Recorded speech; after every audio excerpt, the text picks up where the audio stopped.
memberikan suatu kekuatan dalam kehidupan kita, sebagai sumber kekuatan dalam hidup kita, sumber perlindungan dalam kehidupan kita, yang selalu menjadi terang, cahaya selalu menuntun setiap langkah kehidupan kita. Mari kita sambut firman Tuhan dengan pujian kekuatan hatiku. Saya undang untuk bangkit berdiri.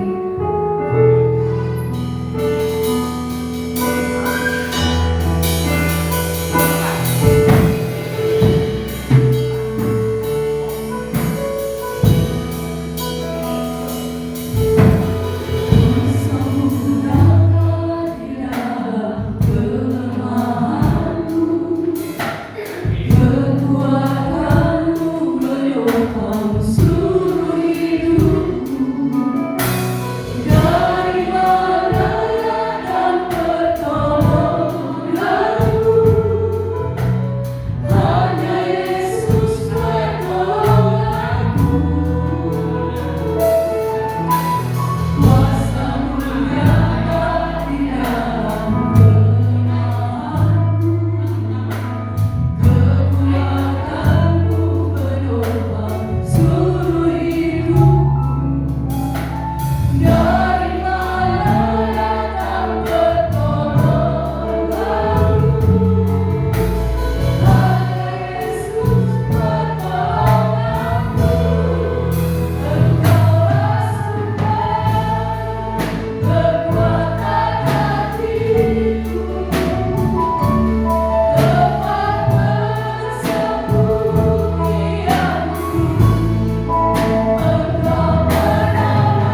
demi kerajaan Allah di bumi, sehingga hidup kami, pelayanan kami diperkenan Tuhan. Lindungi kami, pagari kami dengan kuat kuasa di tempat lain ini, sehingga kebenaran firman-Mu boleh kami pahami, kami mengerti, kami kerjakan, kami taati sesuai dengan kehendak dan kerancangan Tuhan. Terima kasih Bapa, oleh kuasa pengurapan Roh-Mu, Hamba berbicara, Hamba mau menyampaikan kebenaran firman dalam nama Tuhan Yesus Kristus. Tuhan, dan saatnya kita akan belajar memahami, belajar mengerti apa yang Tuhan mau di dalam hidup kita. Saudara yang terkasih dalam Tuhan Yesus Kristus, berbicara tentang kecerdasan spiritual yang harus dimiliki imam-imam yang rajani, berarti kita harus mengikuti standar yang ditetapkan oleh kerajaan Allah. Karena kita manusia berdosa yang sudah dibeli dengan darahnya, dan karena sudah lunas dibayar dengan darah pengorbanannya, kita dipersiapkan sebagai imam-imam bagi Allah yang berkerajaan. Ada aturan kerajaan bagaimana imam-imam itu harus bekerja, bagaimana imam-imam itu harus melakukan satu aktivitas dalam lingkup kerajaan itu. Kecerdasan spiritual adalah bagian yang harus dimiliki, yang harus menguasai imamat yang rajani. Kalau dalam konteks gereja organisme tubuh Kristus yang digambarkan oleh Tuhan Yesus sebagai darah yang bijaksana mempelai perempuan Tuhan, maka kita harus paham bagaimana menjadi darah yang bijaksana, bagaimana gereja organisme tubuh Kristus itu memiliki kostum matahari, bulan, dan bintang. Satu kenyataan di mana ini tidak bisa diubah, tidak bisa dikurangi. Kostum yang sudah ditetapkan oleh kerajaan Allah, oleh mempelai pria surga, bahwa kostumnya gereja organisme tubuh Kristus adalah matahari, bulan, dan bintang.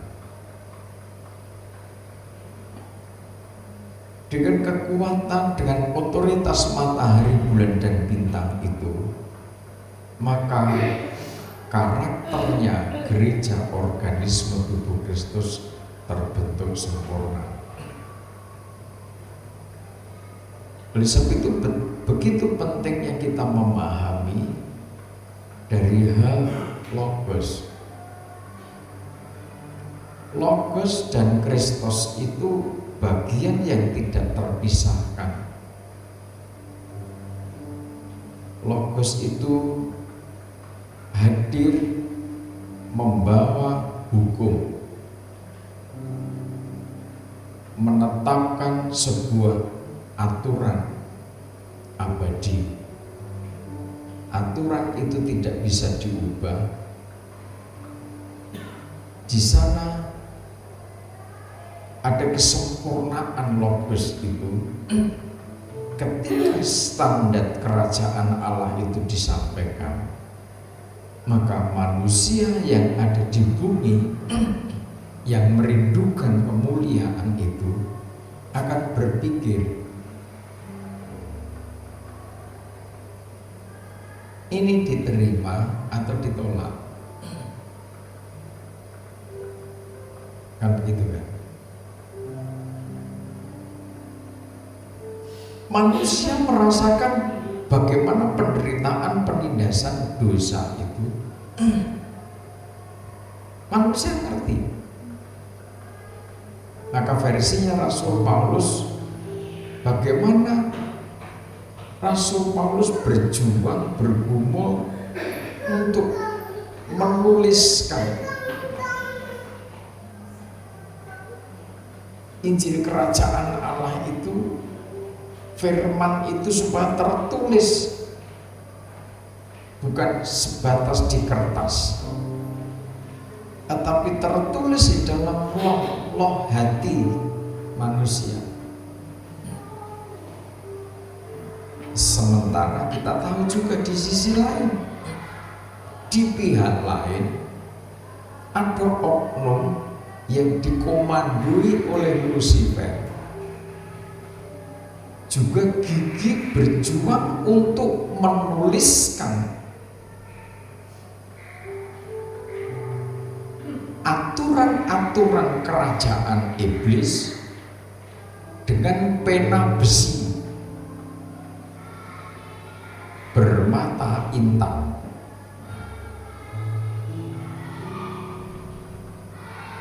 Nanti kita akan pahami perjuangan dua arus ini. Sejak di Taman Eden sudah disampaikan, ini merupakan peperangan abadi.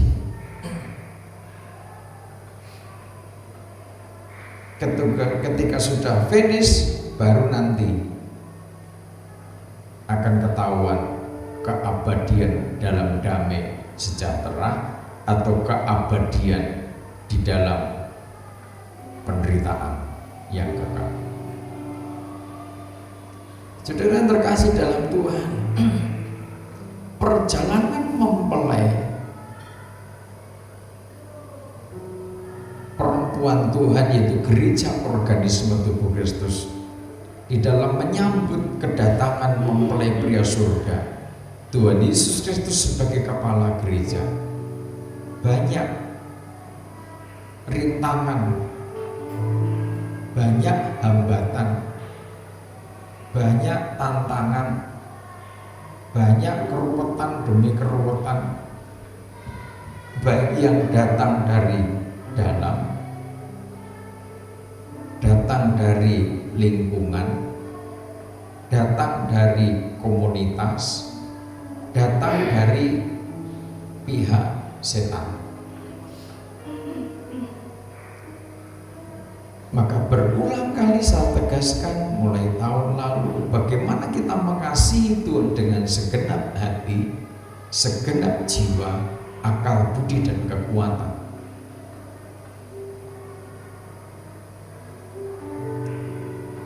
Kalau 4 dimensi ini kita belum clear, sampai berapa tahun saudara beribadah, saudara bolak-balik tidak akan bisa merasakan satu dinamika kehidupan intelijensi spiritual. Saudara diajak berjuang untuk meraih pada kekuatan hikmat marifat, tidak nyampe-nyampe. Karena hatinya belum beres, jiwanya belum beres, pikirannya, akal budinya juga belum beres. Nanti berdampak pada fisiknya juga tidak beres-beres.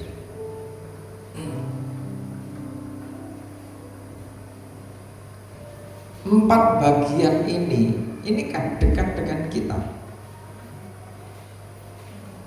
4 dimensi ini kan sangat dekat dengan kita. Ketika kita bisa beres dengan 4 dimensi ini, maka saudara bisa memaknai kehidupan ini, saudara bisa mengikuti aliran-aliran air hidup ini sebagaimana Tuhan mau. Saudara, dalam ada teman-teman seringkali kan mengatakan peperangan rohani begitu. Ketika saya tembak, peperangan rohani itu seperti apa?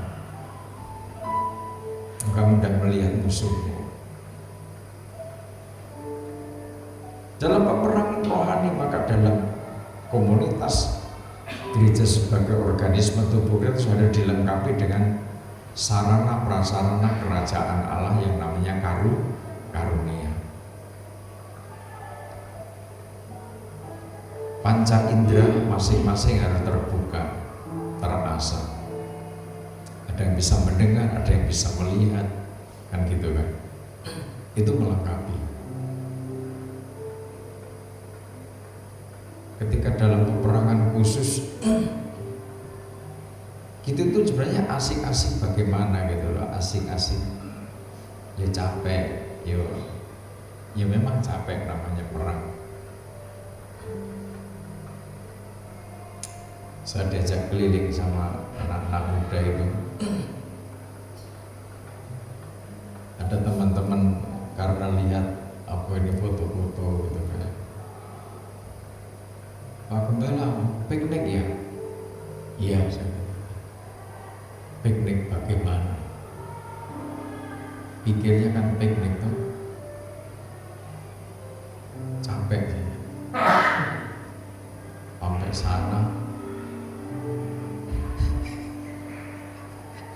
panitia langsung blek di tenda, wes istirahat.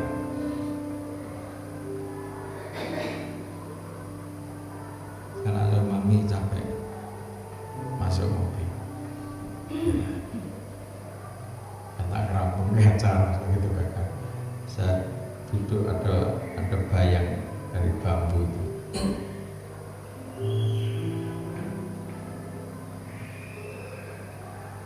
Ada sesuatu yang sangat luar biasa. Kira-kira beberapa 1 jam atau berapa lebih. Lama-lama nyamuk itu saja. Nyamuknya tidak manusiawi. Tidak banyak tetapi ganggu. Saya berangkat tidak bawa jaket, tidak bawa apa, tahu kelupaan, terus bablas saja. Pada semua sudah disiapkan. Tidak apa-apa, bukan di tempat dingin. Ternyata sampai sana kedinginan. Saya berusaha menahan, tidak saya reken itu. Saya sembahyang sampai jam berapa begitu. Saya ke mobil, pikirnya mau tidur, bolak-balik. Kalau sudah dalam dimensi seperti itu, udah nggak bisa. Dengan aktivitas yang seperti itu, ya tidak selang lama. Mas Budi udah keluar dari mobil, itu mobil black.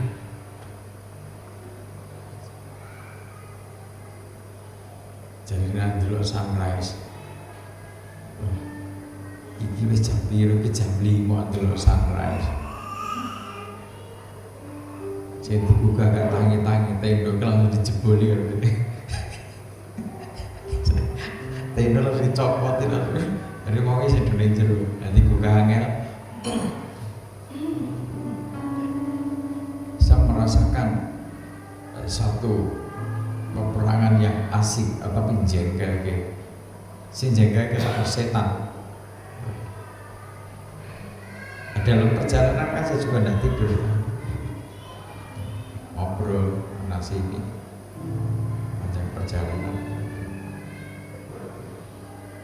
Jadi begitu yang muda-muda harus apa? Makanya saya tidak mau ikut perahu. tersita. Bukan apa-apa, nanti waktuku tersita. Saudara meluncur begitu, tidak kelihatan.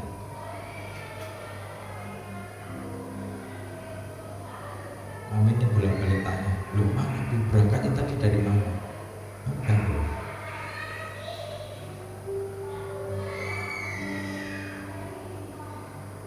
Padahal ngikuti terus, lihat terus sebelah sana. Udah berangkat, wis berangkat, kok kaget toh?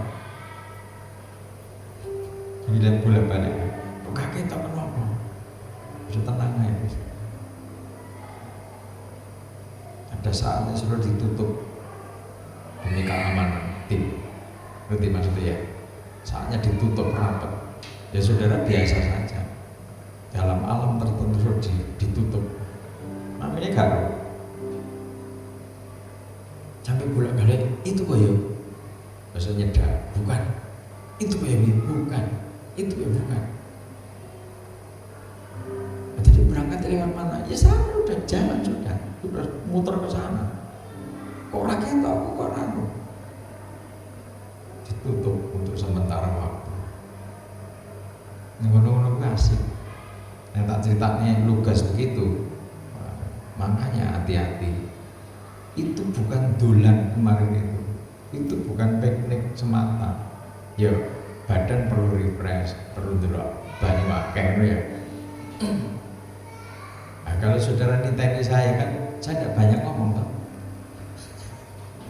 Saya tidak banyak sama Pak D, saya juga tidak banyak ngomong. Hanya ngopi-ngopi, anak-anak udah ajak mau tegang ya tegang. Pokoknya makan, ngombe. Sampai makanan limpah-limpah seperti itu. Oke, nanti kapan-kapan ke posisi tertentu, bukan di tempat itu lagi, tambah asik, tapi nanti atur strategi biar enak. Semua baik. Untuk apa itu? Mengasah ketajaman, kecerdasan spiritual. Saudara terkasih dalam Tuhan, perjalanan mempelai perempuan Tuhan itu banyak tantangan, banyak hambatan, banyak godaan. Makanya yang tergoda akhirnya, yang tercobai, yang tergoda terjebak, masuk pada golongan, pada komunitas yang ujungnya nanti sebagai komunitas perempuan Sunda Babil, gereja palsu.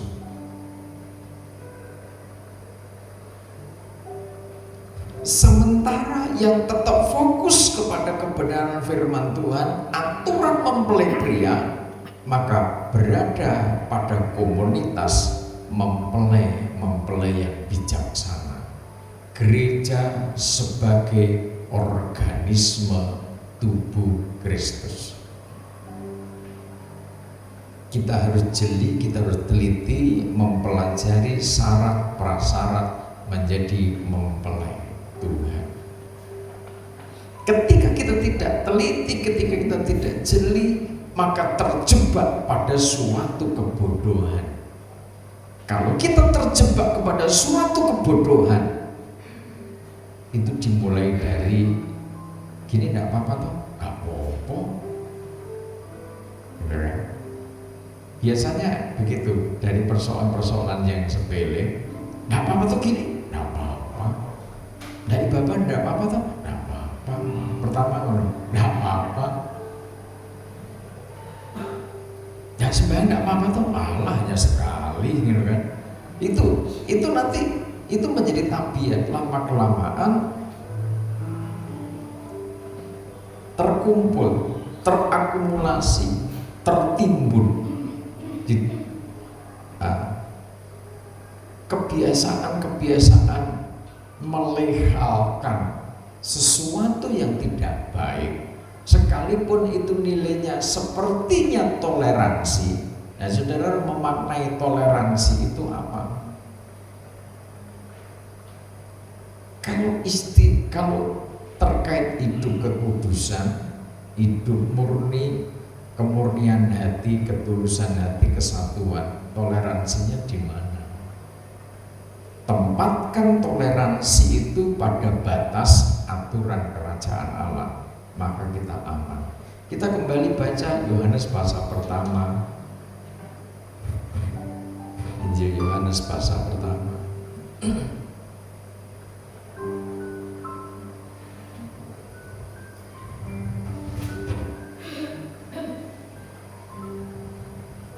Ayat 10 mulai sampai 14. Yohanes pasal yang pertama ayat yang ke-10. Ia telah ada di dalam dunia dan dunia dijadikan olehnya.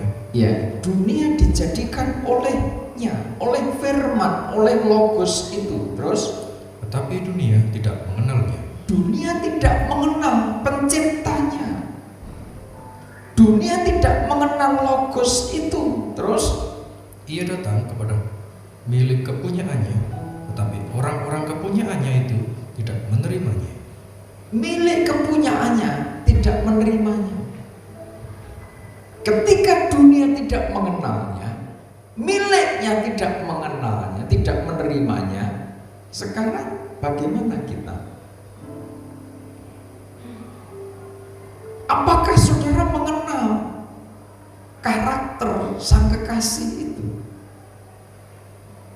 Dalam posisi saudara sebagai mempelainya Tuhan, calon mempelainya Tuhan, calon tubuhnya Kristus. Ketika saudara mengenalnya, maka saudara tidak serupa dengan dunia ini. Jadi aturan firman, janganlah hidupmu serupa dengan dunia ini.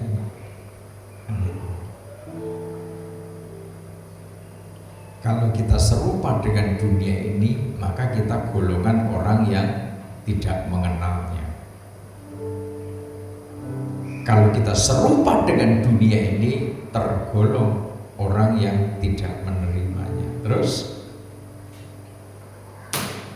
Tetapi semua orang yang menerimanya diberinya kuasa supaya menjadi anak-anak Allah, yaitu mereka yang percaya dalam namanya. ya terus, Orang-orang yang diperanakan bukan dari darah atau dari daging, bukan pula secara jasmani oleh keinginan seorang laki-laki, melainkan dari Allah. amin.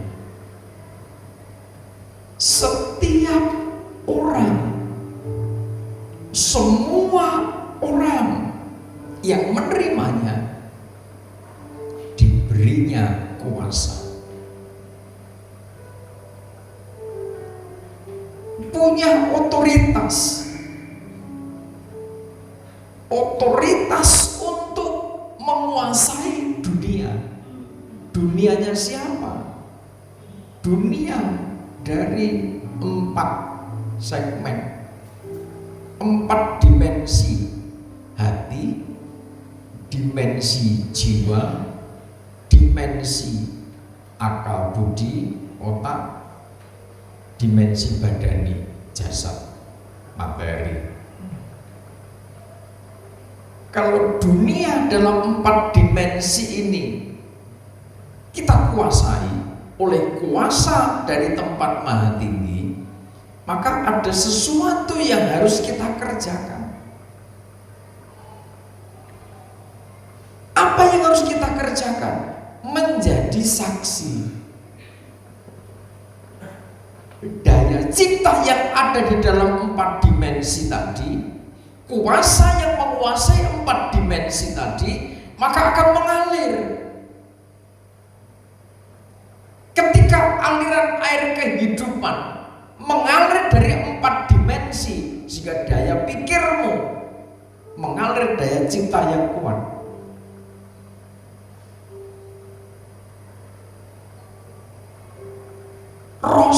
Rasa, perasaan,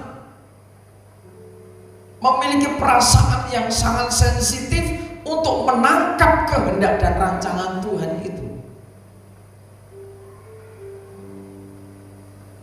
hatimu hati seorang mempelai Tuhan, yang bisa memahami bahwa hidupmu itu berada dalam tatanan kerajaan.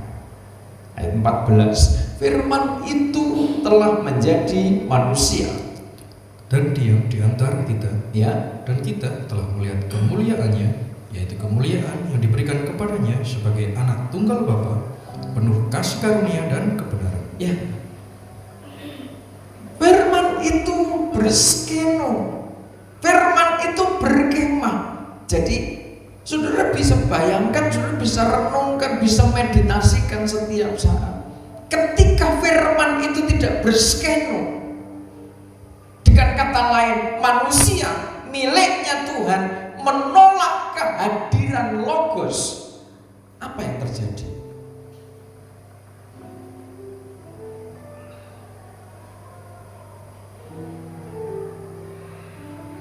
Di situ tadi antara Roh Kudus laksana pena yang harus menorehkan Logos itu dalam hati juga bekerja, tapi manusia miliknya tidak menerima. Ketika miliknya tidak menerimanya, terus bagaimana? Pena besi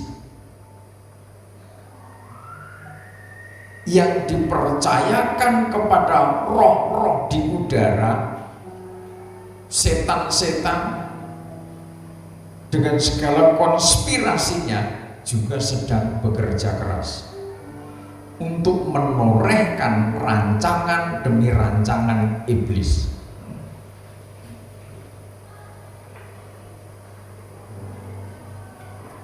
Hati-hati makanya. Banyak orang dengan bangganya menolak firman, menolak aturan kerajaan Allah. Dengan kata tidak apa-apa. Di situ sudah terkandung sebuah kekalahan. Mau disebut anak Allah yang tidak taat. Bini ha Elohim ketika tidak taat, maka dia sudah langsung dipecat dari kerajaan Allah. Para malaikat atau bini baik, bini ha Elohim itu kalau sudah tidak taat pada aturan kerajaan, langsung dipecat, binasa.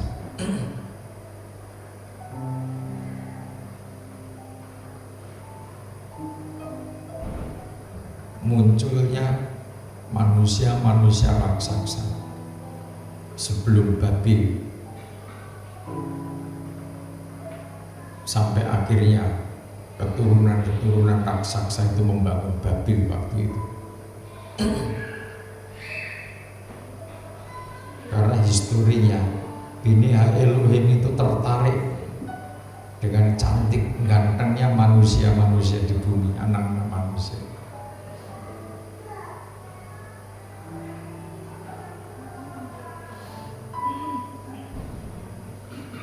Sehingga perkawinan mereka melahirkan bangsa-bangsa raksasa. Ceritanya kan begitu. Nah, akhir zaman malaikat kan tidak tampil dalam wujud angelofani, tapi malaikat-malaikat yang terus terjebak pada keinginan-keinginan dunia, masuk dalam jasad, dalam badan manusia, masuk menguasai otak manusia, masuk menguasai jiwa manusia, masuk menguasai hati manusia. Ketika otak manusia dikuasai roh-roh setan tadi, ketika jiwa manusia dikuasai roh-roh setan-setan tadi, ini sudah tidak waras, kan gitu kan? Tidak waras. Akhirnya ada istilah sakit jiwa. Kan real itu. Kenapa kok iso sakit jiwa? Itu tadi 4 dimensi ini tidak bisa clear. Nah, kalau kita balik kepada logos yang tinggal menghuni, menempati hidup manusia, maka hidup manusia sebenarnya sudah berada pada titik aman. Dan bagaimana untuk logos itu terus mengerjakan hidup kita sehingga kita terus berada dalam perlindungannya? Syaratnya kan hanya satu: persembahkan hidup ini sebagai persembahan yang hidup. Untuk apa? Rasul Paulus dalam surat Roma pasal 12 di sana diterangkan ada prosesnya. Masing-masing tubuh Kristus, organ-organ tubuh Kristus, ketika dia persembahkan hidupnya, maka akhirnya dia dibentuk, diperlengkapi dengan kuasa, diperlengkapi dengan karunia, diperlengkapi dengan pekerjaan kasih, diperlengkapi dengan jabatan-jabatan itu.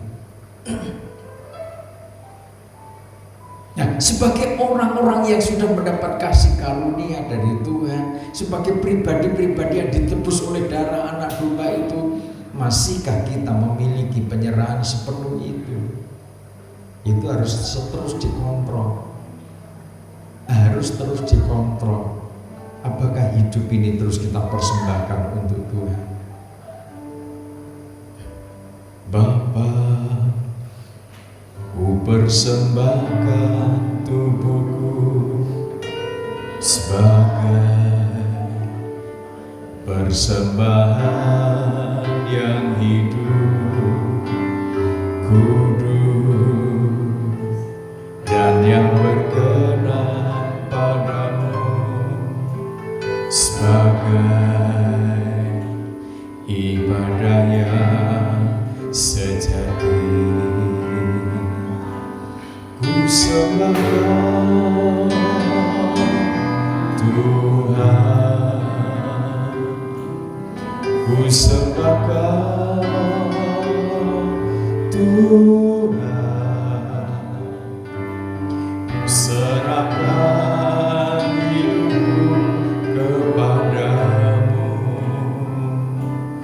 untuk kemuliaan nama-Mu.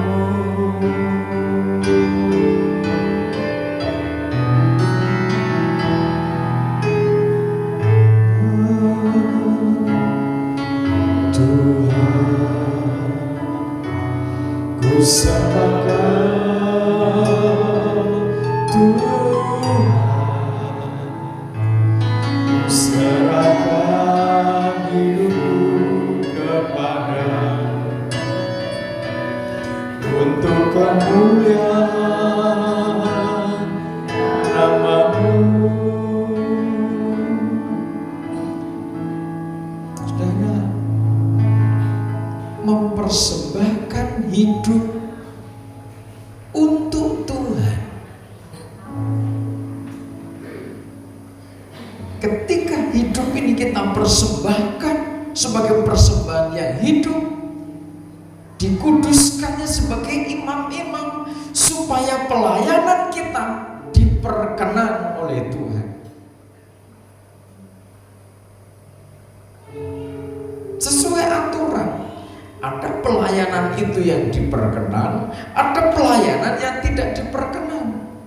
Ada persembahan yang diperkenan, ada persembahan yang tidak diperkenan. Diatur semua oleh Tuhan. Sebagai imam-imam kita harus ngerti.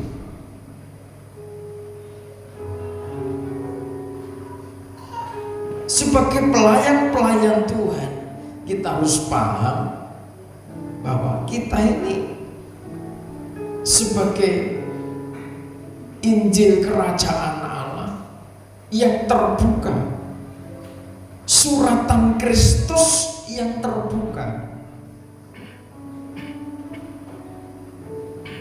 Jadi aturan imamat yang harus kita kerjakan tidak sebatas kita mengerti dalam sebuah teori, tetapi mari kita berjuang bagaimana kita ini hidup di dalam kebenaran firman itu. Tantangan untuk gereja, organisme tubuh Kristus pada akhir zaman itu banyak, tetapi intinya hanya dua. Apa? Pemberhalaan. Ketika Israel itu mau masuk Kanaan, maka dibaca kembali kitab Musa, dibacakan di depan mereka. Ketika nanti sudah masuk ke Kanaan, jangan sampai mengikuti cara hidup orang-orang Kanaan sebagai penyembah-penyembah berhala. Terus dijabarkan oleh Rasul Paulus juga terkait dengan berhala itu apa saja. Kalau yang menjadi berhala itu keinginan dagingnya, maka keinginan daging itu harus dipenuhi. Dia menjadi raja, dia menguasai, dia mengeksplor seluruh hidupnya ini untuk dipenuhi keinginannya. Oleh sebab itu kita harus hati-hati, jangan seperti Ohola dan Oholaba. Ohola dan Oholaba ini kakak adik. Jadi di dalam kebenaran firman Tuhan, dalam aturan imamat, saudara harus ngerti. Ojo sekongkolan seperti Ohola dan Oholaba. Pernah baca kisahnya? Pernah ada yang baca kisahnya Ohola dan Oholaba? Kisahnya Samaria dan Yerusalem. Ohola itu Samaria, Oholaba itu Yerusalem. Kalau berbicara ada kata Samaria, maka saudara ingat Tuhan Yesus menemui perempuan Samaria. Lagi ngopo? Menimba air. Apa pembicaraan Tuhan Yesus dengan Oholaba, dengan Ohola, dengan orang Samaria? Terkait air hidup. Bagaimana kondisinya perempuan Samaria? Ternyata perempuan Samaria adalah pribadi yang terjebak pada pemberhalaan daging. Bukan poligami, tetapi apa? Nah, lakinya banyak itu apa?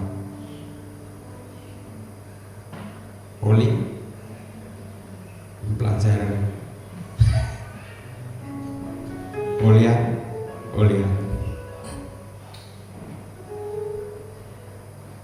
Dan yang keenam, ya itu bukan suaminya. Ini tantangan gereja Tuhan.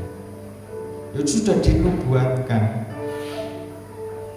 Kalau berbicara prinsip kebenaran firman Tuhan, hati-hati saudara. Kalau bicara imamat itu tidak ada kakak adik. Nah, Ohola sama Oholaba ini kakak adik. Sekongkol dia. Yang kakak adik di sini jangan sekongkol. Kayak Ohola, nanti bahaya. Dibuka lagi, buka orang. Ini tantangan yang kita hadapi ke depan. Kalau tidak hati-hati, judulnya apa? Judulnya itu pergumulan Nabi untuk bangsa yang berdosa. Ketika saya ngobrol-ngobrol sama istri, terus kita ini harus menyampaikan apa lagi?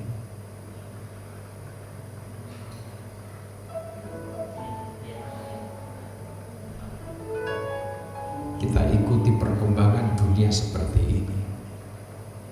Kita ikuti perkembangan gereja seperti ini. Saya katakan, ini tahu, saya sudah ngerti tantangan gereja akhir zaman itu apa. Persudahan. Jelas kan? Pemberhalaan. Itu tantangannya. Sebab apa? Satu kelompok ini perempuan sundal babil, satu kelompok perempuan Yerusalem, gereja organisme tubuh Kristus. Jadi gereja pada akhir zaman kalau tidak ikut dalam kelompok tabernakel kemah sejati, ya ikut perempuan sundal babil. Tidak ada di tempat lain juga. Hanya dua kelompok itu gereja akhir zaman.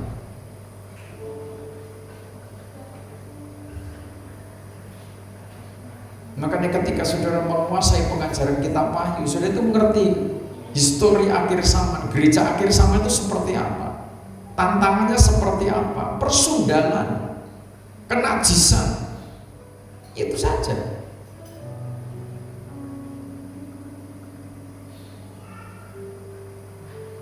Makanya ketika beberapa saat yang lalu Tuhan izinkan gembala harus bongkar. Bukan yang di sini, yang di luar sana, Saya katakan hati-hati jemaatnya. Setiap hari, tiap saat perang dengan roh-roh persundalan. Saya ke pantai selatan perang, bukan ngelencer.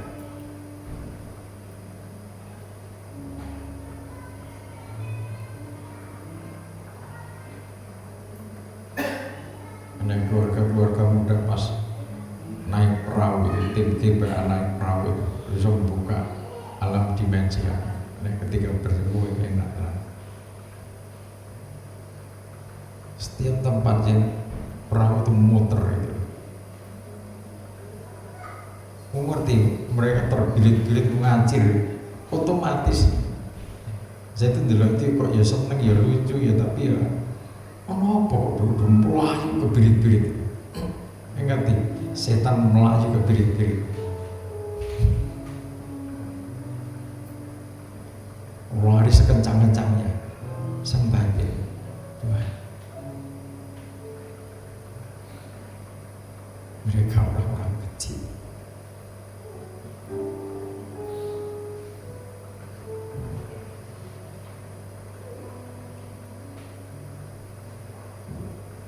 Tantangan mereka tidak ringan. Tuhan masih percayakan kuasa.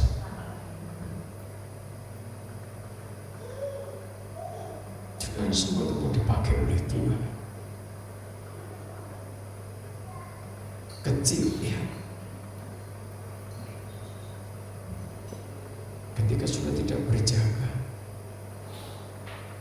lengah, bukan menit, lengah dalam hitungan detik, udah tampar sudah langsung ditarik oleh kekuatan kelompok darah Sunda.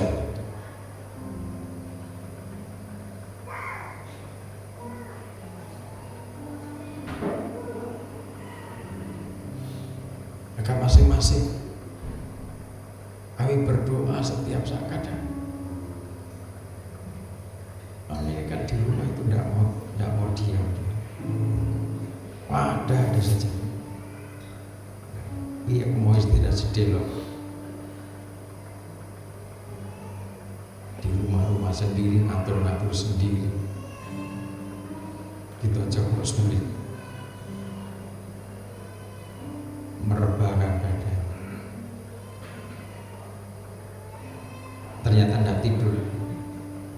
Mikir apa yang harus disampaikan di tengah-tengah rumah. Nangis.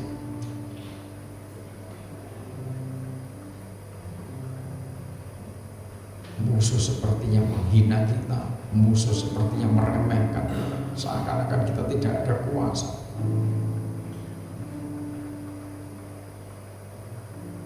Ketika kita sedang masuk dalam proses salib, ya memang seperti itu. Tuhan izinkan, seakan tidak berdaya, seakan Tuhan tidak menolong, Tetapi ternyata Tuhan sedang menguji. Coba kita belajar supaya kita ngerti. Ketika kita ngerti, maka hidup kita itu semakin diperkenan oleh Tuhan. Amin. Diberkati. Amin. Dengan kuasa. Mari Yeremia pasal 17. Yeremia 17.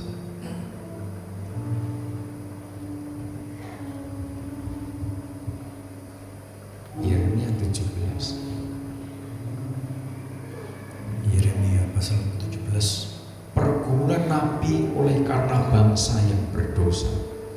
Dosa Yehuda telah tertulis dengan pena besi yang matanya dari intan, terukir pada loh hati mereka dan pada tanduk-tanduk mesbah mereka. Saudara tahu siapa Yehuda? Yehuda itu orang pilihan Tuhan, bangsa pilihan Tuhan. Nanti coba kita tarik dalam pribadi kita. Awake dhewe iki bangsa kafir. Dikatakan oleh Rasul Paulus, digambarkan sebagai jaitun liar. Jaitun liar ini tidak mendapat bagian keselamatan, bagian kemuliaan kalau tidak ditempelkan ke dalam jaitun sejati, yaitu Israel.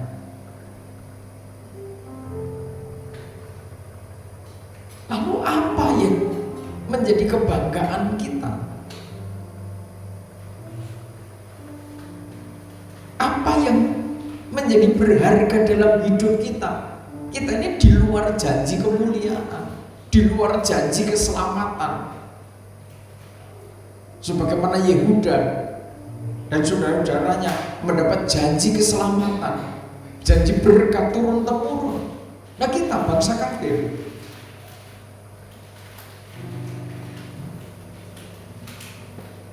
Tetapi kenyataannya dosa Yehuda telah tertulis dengan pena besi, dikatakan.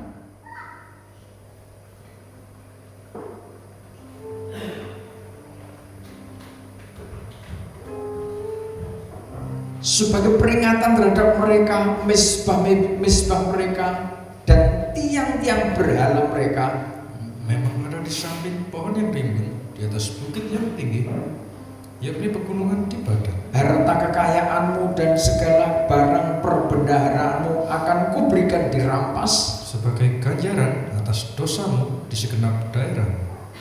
Dosa akan berdampak, sebab akibat terjadi di sana.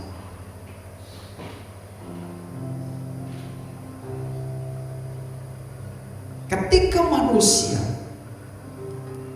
sampai dalam hatinya tertoreh oleh pena besi yang dikerjakan oleh setan, sehingga seseorang selalu mengingat dosa itu, seseorang cenderung untuk melakukan dosa itu, melekat, sulit untuk dihapus,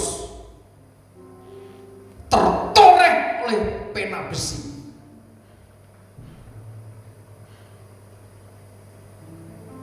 Kalau firman disampaikan, kalau kebenaran kerajaan disampaikan, tidak bisa menerima.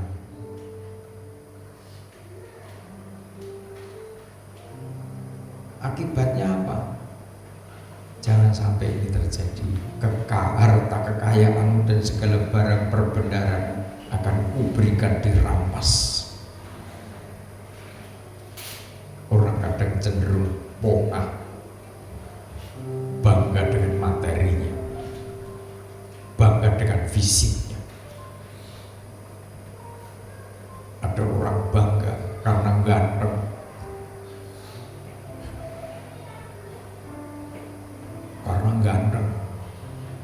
tampan, putih, putih banget, tetapi resik begitu.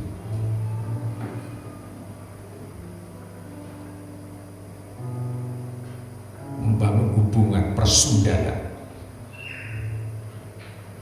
dengan seorang pendeta,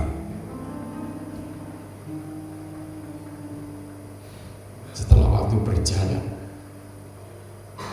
anak muda yang ganteng tadi tidak diizinkan Tuhan berlanjut hidup di bumi, mati dalam masa mudanya yang masih segar. Pikirnya Tuhan, kalau ini tidak diambil, semua berdosa, apalagi pendeta, ibu gembala. Itu real terjadi.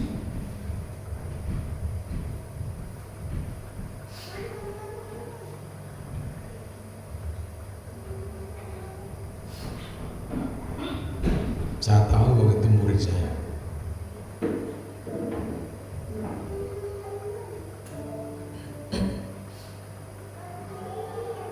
Saya bongkar yang lain-lain.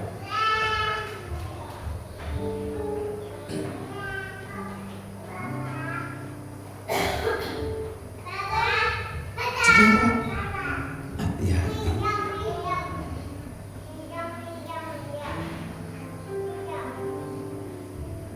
Kalau Tuhan itu sudah murka karena dihina, karena diremehkan aturannya, maka Sang Pencipta itu juga harus mengambil satu tindakan sebagai pelajaran untuk yang lain.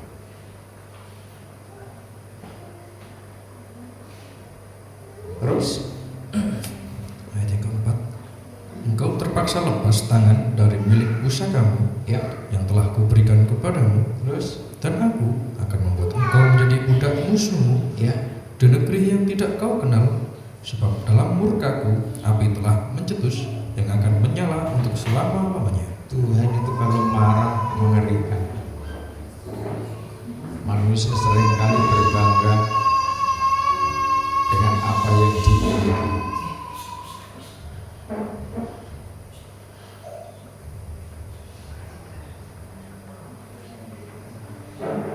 Makanya kalau full timer, mungkin ada full timer yang bangga, oh aku bisa punya tanah, aku bisa mau pulang ke rumah saya, aku punya warisan. Ini yang punya warisan, bangga dengan warisannya. Hati-hati. Sudah itu dikasih Tuhan, ada dosa yang ditorehkan oleh iblis, roh pemecah belah, dan itu tidak diselesaikan. Saudara tidak pernah berdamai terkait dengan dosa itu. Saudara simpan, siap-siap kehilangan segala-galanya. Berapapun milik saudara, saudara jangan merasa, oh aku kenal orang hebat, aku kenal pejabat. Ayo bertanding ke firman. Kalau tidak bertobat dari dosa, nanti ambles yang saudara banggakan itu. Ayat ini. Beginilah firman Tuhan.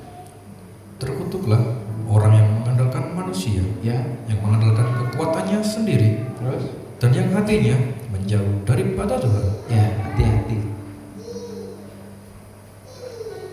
Tetaplah memiliki hati yang dekat dengan Tuhan, maka kita aman. Amin. Amin. Aman.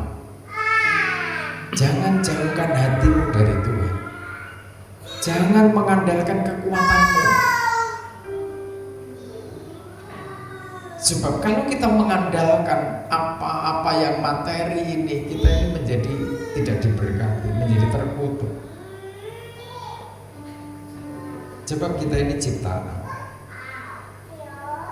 Jadi orang-orang yang mengandalkan kekuatannya, orang-orang yang menjauhkan diri dari Tuhan, dikatakan ayat 6, ia akan seperti semak bulus di padang belantara. Ia tidak akan mengalami datangnya keadaan baik. Ya, terus Ia akan tinggal di tanah angus, di padang gurun, ya, di negeri padang asing yang Ya. tidak berpenduduk. sesaat mungkin semangat, sesaat mungkin saudara bisa berbangga diri, merasa kuat. Udahlah, tidak mungkin terjadi apa-apa. Hati-hati. Kalau Tuhan sudah jengkel, Saudara jangan anggap Tuhan itu kasihnya panjang sampai sempurna. Enggak. Ini firman Tuhan. Ia tidak akan mengalami datangnya yang baik, keadaan yang baik. Coba. Makanya hati-hati. Pengen keadaanmu apik wae. Penting gak gitu kan? Diberkatilah orang yang mengandalkan Tuhan, yang menaruh harapannya pada Tuhan. Menaruh harapannya pada Tuhan. Wis gak iso ngomong-ngomong. Dididik Tuhan betul-betul luruh. Nggak punya kebanggaan lagi. Betul-betul no reputation. Nggak punya reputasi yang baik, sepertinya begitu. Cara Tuhan mentobatkan manusia itu bermacam-macam. Ada orang diberkati materi berlimpah-limpah malah takut. Artinya dia semakin setia beribadah. Dia manfaatkan uangnya, materinya itu untuk melayani Tuhan. Banyak yang begitu dan semakin diberkati. Saudara jangan pikir kok begini gimana ya. Saudara berjumpa teman-teman di luar sana, gembala beserta jemaat tua-tua itu sudah biasa melakukan hal-hal seperti itu. Karena punya program untuk melayani Tuhan dengan sepenuh, dengan all, semakin diberkati malah. Dikatakan ia akan seperti pohon yang ditanam di tepi air, yang merambatkan akar-akarnya ke tepi batang air, dan yang tidak mengalami datangnya panas terik, terus yang daunnya tetap hijau, yang tidak khawatir dalam tahun kering, dan yang tidak berhenti menghasilkan buah. Ya, tidak pernah berhenti menghasilkan buah. Ini alur cara Tuhan bagaimana memberkati umatnya. Alur bagaimana cara Tuhan mengangkat umatnya. Berharap sepenuh pada Tuhan. Bekerja, bangun usaha, pengharapannya pada Tuhan. Tuhan mau mendatangkan pembeli, Tuhan mau mendatangkan relasi, Tuhan mau memberkati saudara. Itu Tuhan yang membawa lewat para malaikatnya, diutus membawa orang itu untuk memberkati saudara. Bangun kedekatan saudara dengan Tuhan, bangun gairah kasih saudara kepada Tuhan, supaya hidupmu diberkati Tuhan. Betapa liciknya hati, lebih licik daripada segala sesuatu. Hatinya sudah membatu, siapakah yang dapat mengetahuinya? Aku Tuhan yang menyelidiki hati, yang menguji batin, untuk memberi balasan kepada setiap orang setimpal dengan tingkah langkahnya, setimpal dengan hasil perbuatannya. Jadi Tuhan berurusan dengan pencipta itu kita harus betul-betul memiliki hati yang tulus, hati yang kudus. Supaya apa? Supaya ketika Tuhan itu mengawas-awasi, menyelidiki batinmu, hatimu, menguji batinmu, saudara teruji. Maka mana saya menolak manusia? Ya karena persoalannya, karena masalahnya pengen didoakan dan terus perlu uluran tangan untuk berteduh, untuk singgah beberapa saat. Kapan saya menolak orang? Karena apa? Ayatnya seperti itu.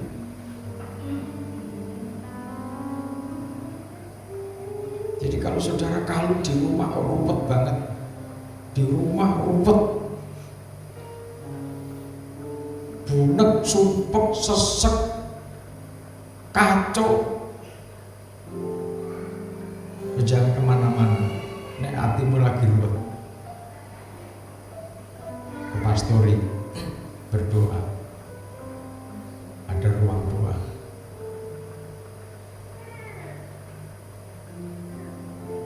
Kau perlu nginep ada kamar tuh di pastori.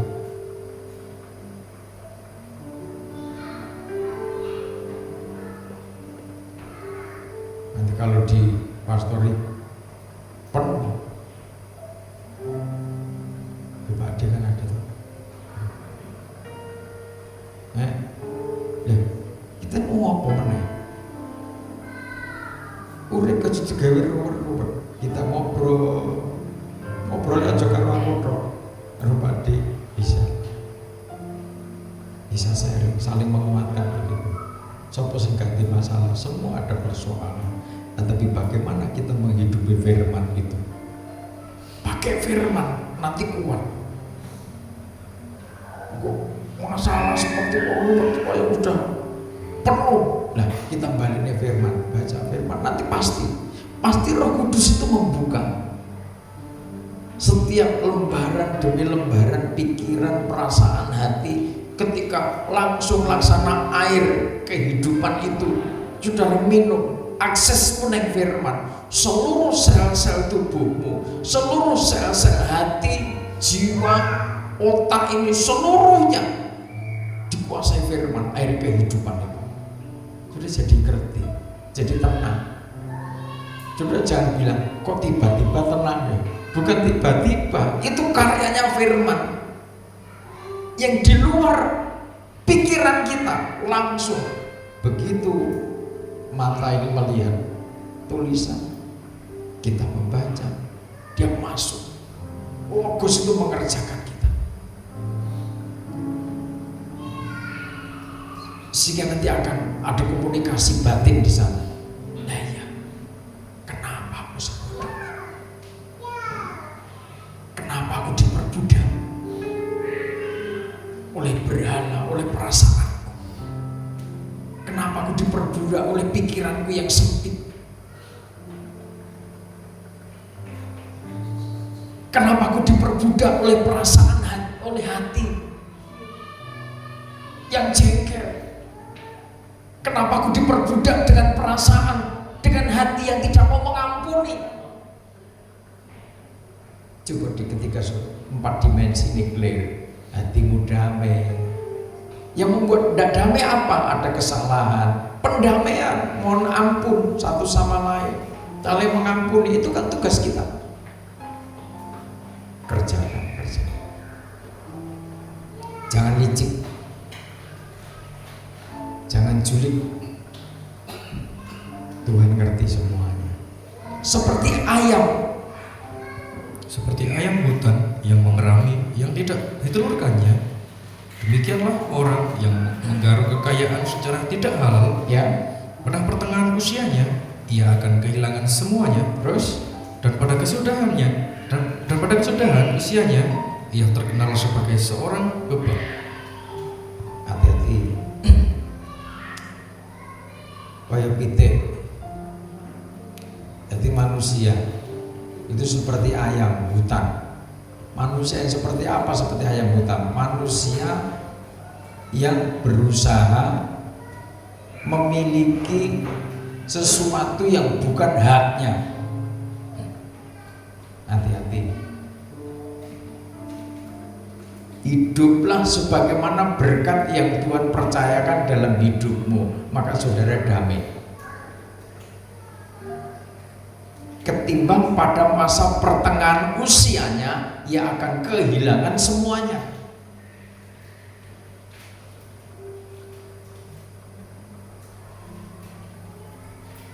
Jangan sampai suruh kehilangan berkat-berkat secara menyeluruh karena kecurangan. Sesuatu yang bukan hak dan milikmu jangan digaruk. Kalau sudah tahu, oh ini bukan milikmu, berikan pada yang berhak memiliki. Sampaikan kepada yang punya. Bukan miliknya kok, ya kan? Ketimbang nanti habis-habisan dan terkenal sebagai orang bodoh. Tahta kemuliaan luhur dari sejak semula, Tempat bait kudus kita. ya, yang pengharapan Israel Tuhan, semua orang yang meninggalkan engkau akan menjadi malu. Terus Orang-orang yang menyimpang daripadamu akan dilenyapkan di negeri, Ya, sebab mereka telah meninggalkan sumber air yang hidup, yakni Tuhan. amin sampai situ. Jangan meninggalkan sumber air hidup itu. Ketika Ahula sudah memiliki mata air kehidupan, sang perempuan Samaria memiliki air hidup itu, maka dalam keluarganya, dalam hidupnya memancar mata air kehidupannya. Coba ketika Ahula tidak bertobat, ancamannya juga berat. Jangan kira Aholiba itu tidak memiliki konsekuensi dari apa yang dibuatnya. Sebab itu masing-masing harus hati-hati.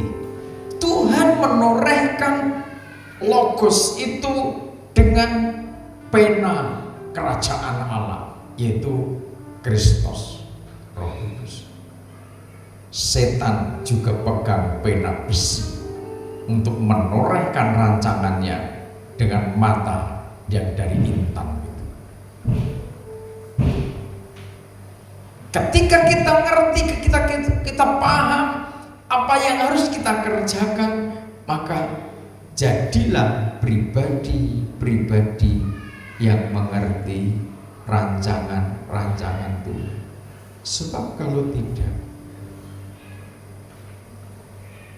akan berdampak sangat buruk terhadap perempuan Samaria, terhadap Yehuda, terhadap Yerusalem. Saudara, mari dibaca Yehezkiel.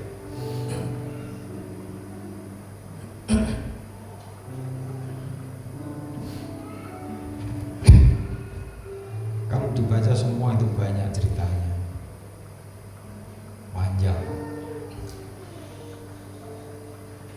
tidak bisa dibaca semua. Ada ceritanya di situ, kakak beradik Ohala dan Oholiba. Ayat 11, walaupun hal itu dibuat oleh adiknya Oholiba. Yehezkiel 23. Belum pernah baca sejarah ini. Ini firman nubuat, tantangan yang dihadapi gereja pada akhir zaman. Walaupun ayat 11, walaupun hal itu dilihat oleh adiknya Oholiba, Ia lebih berahi lagi dan persaudaranya melebihi lagi dari kakaknya. Ia berahi kepada orang Asyur, ya, kepada bupati-bupati dan penguasa-penguasanya, kepada pahlawan-pahlawan perang yang pakaiannya sangat sempurna, ya, kepada pasukan kuda semuanya pemuda yang ganteng. ya. Aku melihat bahwa ia menajiskan diri, kelakuan mereka berdua adalah sama. Bahkan ia menambah persaudaranya lagi. Ia melihat laki-laki yang terukir pada dinding, gambar orang-orang Kasdim diukir dalam warna linggang. Pinggangnya diikat dengan ikat pinggang, kepalanya memakai serban yang berjuntai. Semuanya kelihatan seperti perwira yang menyerupai orang Babel dari Kasdim, tanah kelahiran mereka. Jadi saudara, kalau saudara baca lengkap tantangan yang dihadapi gereja Tuhan, gereja organisme tubuh Kristus, apa saja dikatakan di awal-awal, persaudaraan, sampai karena kesengsem dengan orang-orang yang dicintai tadi, adiknya si Aholiba itu podo-podo dosa ini podo, sampai dia tempelkan gambar-gambar orang-orang yang dicintainya di dinding.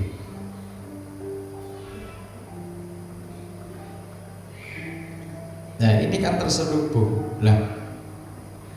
Saudara mungkin, wah saya tidak nempelkan gambar mantanku mau nih ya. Ada yang punya mantan. Ojo kedap-kedip, ada yang punya mantan. Aduh raplang-raplang. Jujur aja. Ada enggak? Ayo angkat tangan. Angkat tangan. Rawani itu. Saya berani. Saya berani. Saya pernah SD, saya pernah SMP, saya pernah SMA, saya pernah kuliah S1, S2. Ada enggak pas SMP? Istilahnya apa ini? Saling berkedip mata, terus ada rasa apa ini? Oh kayak pacarku nih. Wis tuwek itu ngomong apa ini? Lugas terbuka. Itu masa kecil, histori perjalanan hidup manusia. SMA juga begitu kan. Makanya terus kadang ada momen-momen, oh ayo reuni gitu kan. Nah, teman-teman SMP, SMA itu ngajak saya reuni, ada waktu. Ketika pas reuni itu apa ini? Ya pas pelayanan, pas hari-hari tertentu ya saya tidak bisa hadir. Andai kata hadir pun dalam reuni itu mereka dengan pasangannya masing-masing kan, akhirnya cerita.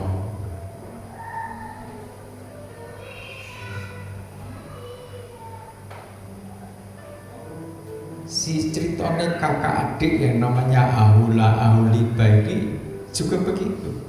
Saking cintanya sama kekasihnya, gambar-gambar pahlawan bupati-bupati yang menggairahkan birahi tempel kena di dinding. Saudara tidak mungkin tempel kena di dinding, taruh di HP, dikunci, apa kan? Iya kan? Rasa pelengah-pelengah.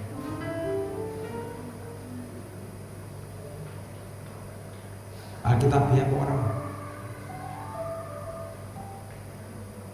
Yaitu strategi ini siapa? Strategi ini Lucifer.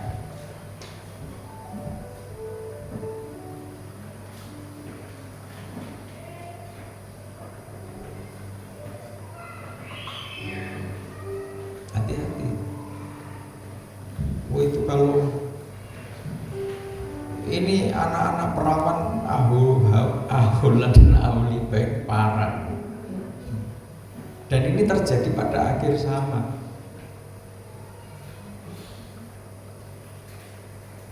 Kalau orang kampung dulu kan ketemuan itu kan jarang. Lagi sudah dibuatkan Ahula Ahuliba sudah parah. Coba ayat 8 dibaca. Ini contohnya ayat 7, 8 coba biar ngerti. Ini kan terjadi pada akhir zaman.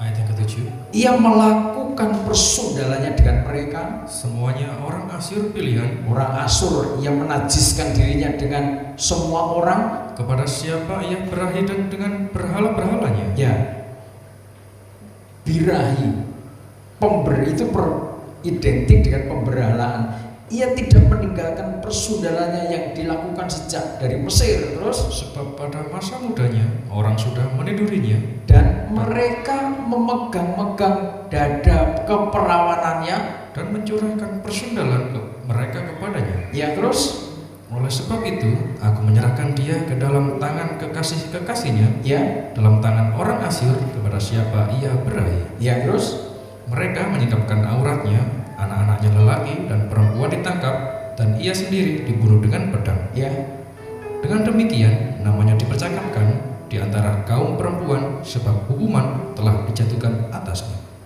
pembunuhan, mutilasi terjadi. Karena apa? Karena apa? Persundalan.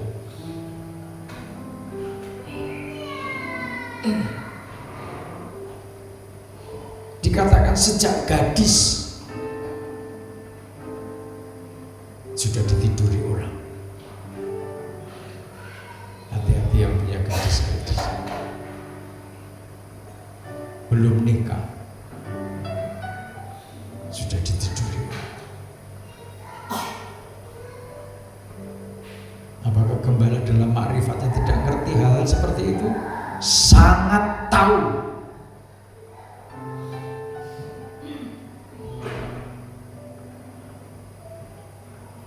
Ini nubuat ini sejak Yesaya.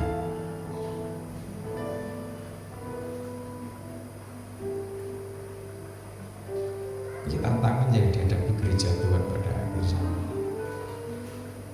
Gitu.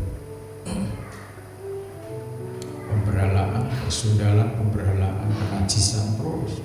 Seperti itu. Kalau yang punya pengaruh, maka mereka jadi begini. Maksudnya pengaruhnya apa? Sekarang gini, manusia akhir zaman itu ya semua baik, semua ganteng, semua cantik, tetapi kan ada istilahnya yang komunitas pergaulannya dia menengah ke atas. Oh ini levelnya bupati, ini kan disebutkan begitu. Bupati-bupati, tentara-tentara, asur, sing ganteng-ganteng sampai saking ganteng ditempel yang tembok.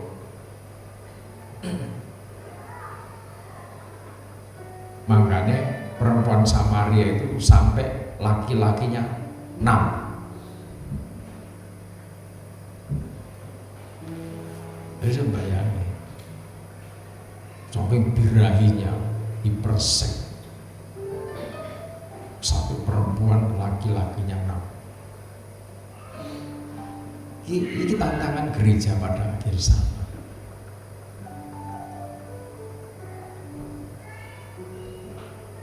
Lah, Ahola dan Aholiba ini podo-podo.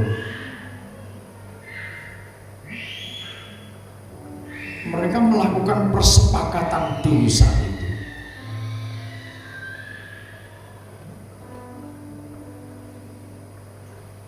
Mereka melakukan persepakatan persundanan itu.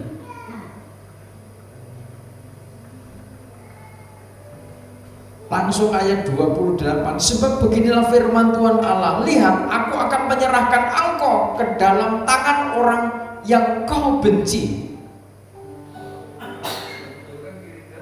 Ya, mereka akan memperlakukan engkau dengan kebencian dan akan merampas segala hasil jeripayahmu, ya, dan meninggalkan engkau telanjang bugil, ya, sehingga aurat persundalanmu kelihatan, ya, terus kemesumanmu dan persundalanmu mendatangkan hal ini atasmu, karena engkau bersundal dengan mengandalkan bangsa-bangsa dan menajiskan dirimu dengan berhala-berhala mereka. Ya, terus engkau hidup mengikuti kelakuan kakakmu. Sebab itu aku akan memberi engkau minum dari pialanya. Ya, hati-hati.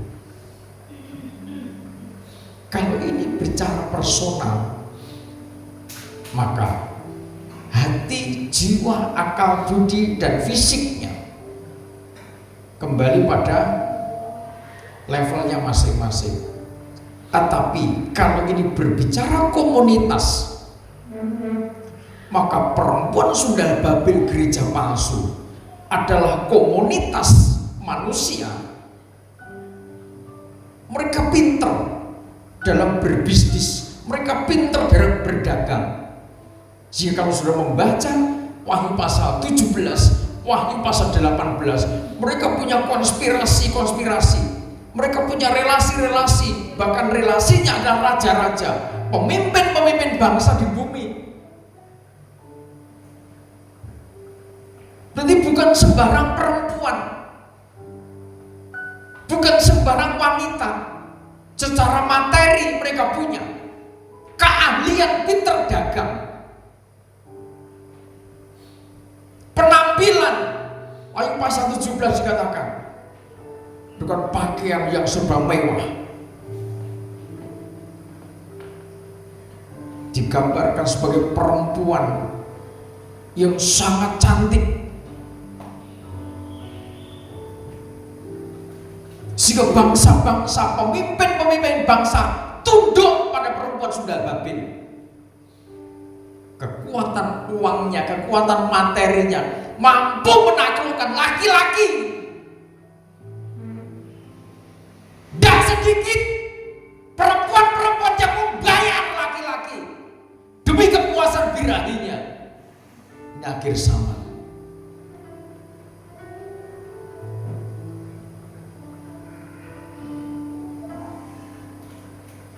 Firman apa rekayasa?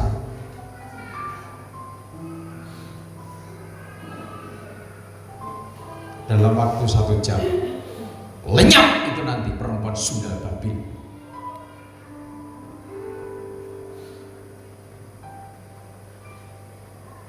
Diserahkan Asyur.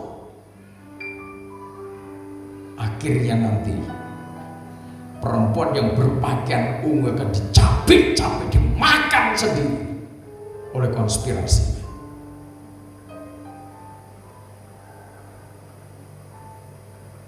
Peperangan abadi itu tetap dimenangkan oleh kerajaan Allah.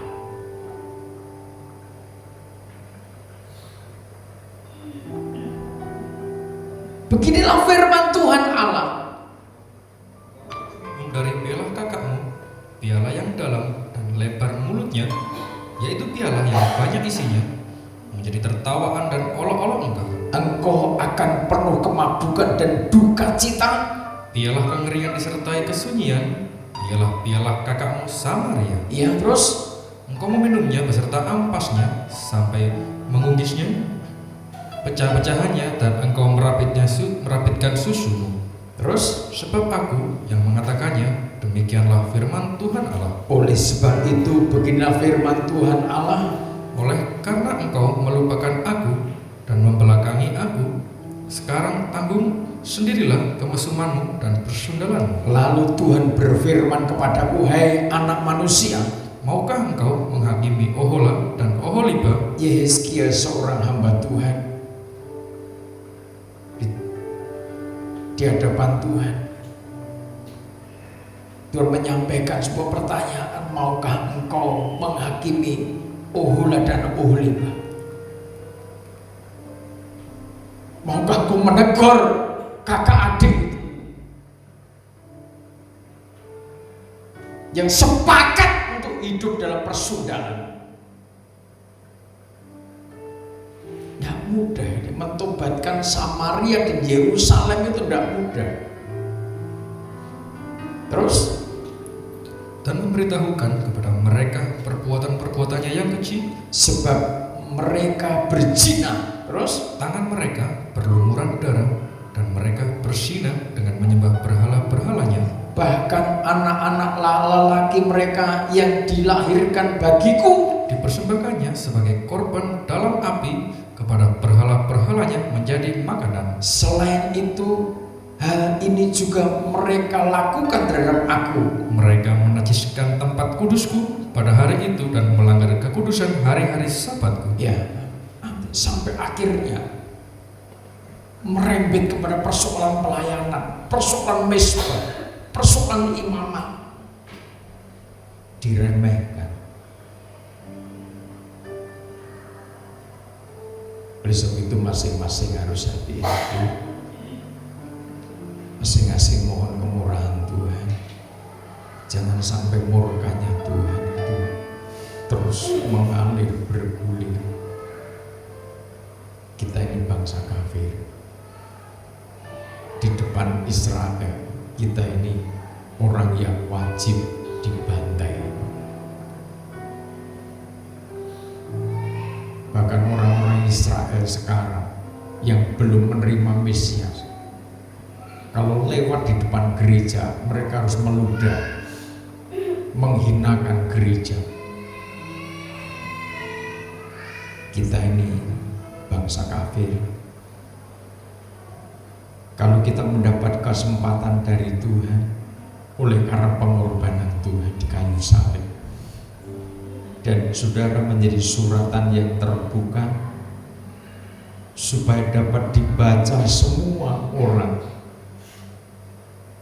hiduplah sebagaimana Tuhan mau. Sebab dia sang Logos itu turun.